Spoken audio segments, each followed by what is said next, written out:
When you think of strong Nintendo characters, your mind probably instantly goes to Ganon from Zelda, Arceus from Pokemon, Palutena from Kid Icarus, or Kirby from, well, Kirby. What if I told you that some little small red character stops them all? Of course we're talking about Maxwell. Wait, calm down. We know it's not technically Nintendo exclusive anymore, but it was at one point. So, same difference, right?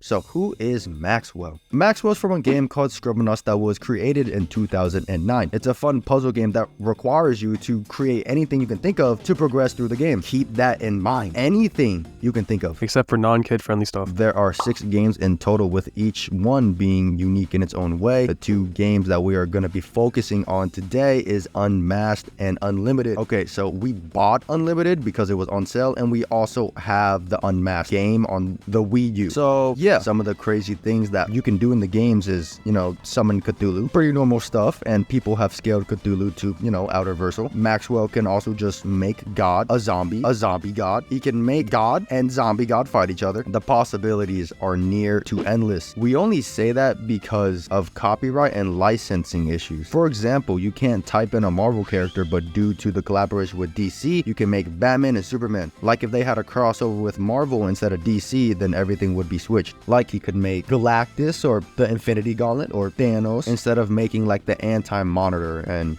Batmite. In the Scribblenauts crossover comic book with DC, we can see that even without his book, he can still think as fast as the Flash. And with using this comic book saying how fast the Flash can actually think, Maxwell can also think in attoseconds. How, you ask? We don't know. Game logic. We actually played the game. It was alright. It would be much more fun if we were younger, but here's some pictures from Scribblenauts Unmasked. So now let's actually talk about the game. So basically, Maxwell can make Cthulhu a good person and make him fight for you. Very interesting stuff. He can also make the devil a good person and make the devil ride Cthulhu. Maxwell can summon the Anti-Monitor, the gates of hell, your mom. The sky's not even the limit. Maybe the universe is the limit. Maybe even more than the universe. We don't know. Maxwell in many games can just drag things in the trash, which erases it, like God, gone. The sun, gone. Batman, gone. Superman, dead. The Flash, into a zombie. Wonder Woman, asleep. Green Lantern, Yellow Lantern. Your dog is deceased. There might be a problem though. We think he can only erase things that he creates. We think. Wait, no.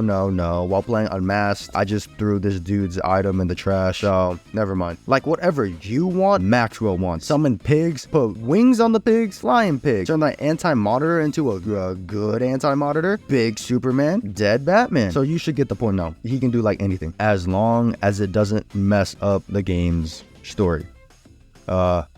Oops. So this character is basically broken. We already established that. And from our knowledge, his only limitation is his own imagination, which is your imagination, except for alcohol and celebrities.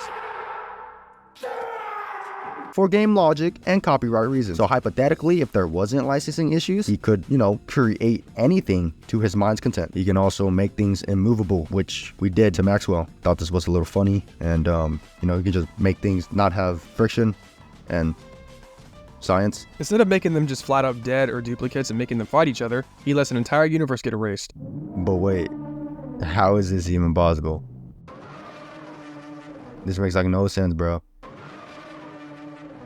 So do like canon events mean nothing? Like how can a universe be made so easily? It doesn't even make any sense. Like why He recreates it by writing the word everything in his notebook. It makes no sense in the most sense. Why? Because the universe is everything. Duh. Now that you know who Maxwell is and where he comes from, let's talk about why this hack isn't at its full potential in the hands of Maxwell. So we already mentioned that Maxwell can just create anything he wants, but there is a catch. Remember when we said that the notebook's limitations relies on its user? Maxwell is a kid, like 12 to 14 years old. The reason the Anti-Monitor destroyed the universe in the first place was because Maxwell didn't think to write the word dead and kill the Anti-Monitor. Maxwell isn't at his full potential because he's not very bright. He has the mind capacity of a normal peanut. So how strong is Maxwell really? For starters, scaling this character is already going to be pretty difficult considering that he has arguably the biggest hack in all of fiction. His notebook. To scale the character, we have to break down the notebook. So when Max was a little kid, his explorer parents, Edgar and Julie, gave him a magical notebook after finding it on one of their discoveries. That's all. We don't know where the notebook truly originated from. All we know is that his parents gave it to him. Great. So what can Max do with this notebook? I mean,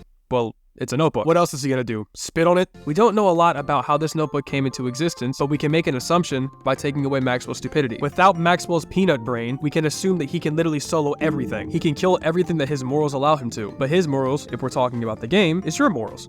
So this book is basically boundless. If there was no story, you could do whatever you want since you need Batman and other characters to progress through the game. Some of the insane things that the magical notebook can do is recreate a universe, erase things from existence, and make a Green Lantern ring. Not really sure how powerful that is, considering the ring's power depends on its user's willpower. But on a side note, he can also make black holes. Maxwell also fought the Anti-Monitor, who was I can't even speak now. Maxwell also fought the Anti-Monitor, who was a threat throughout infinite realities. This book can also change the universe to the user's liking and can control the weather. The book can move celestial bodies, such as the sun and moon. Maxwell could summon multiple Supermen or Flashes and effortlessly take down DC's greatest threats. One of the book's biggest feats is that it can reality warp, showing how they went to the DC universe and recreated it. Like we said, the possibilities are near to endless. Alright, so in conclusion, Scribblenauts is a lighthearted series that doesn't require like a deep analysis. It's a game where you can get creative, like let your creativity run or something and enjoy the madness that you're causing. Maxwell may be one of the most powerful fictional characters, but he's also, you know, a good kid. So let's not take it all too serious. Like, the book is insanely strong, but this video is all for fun.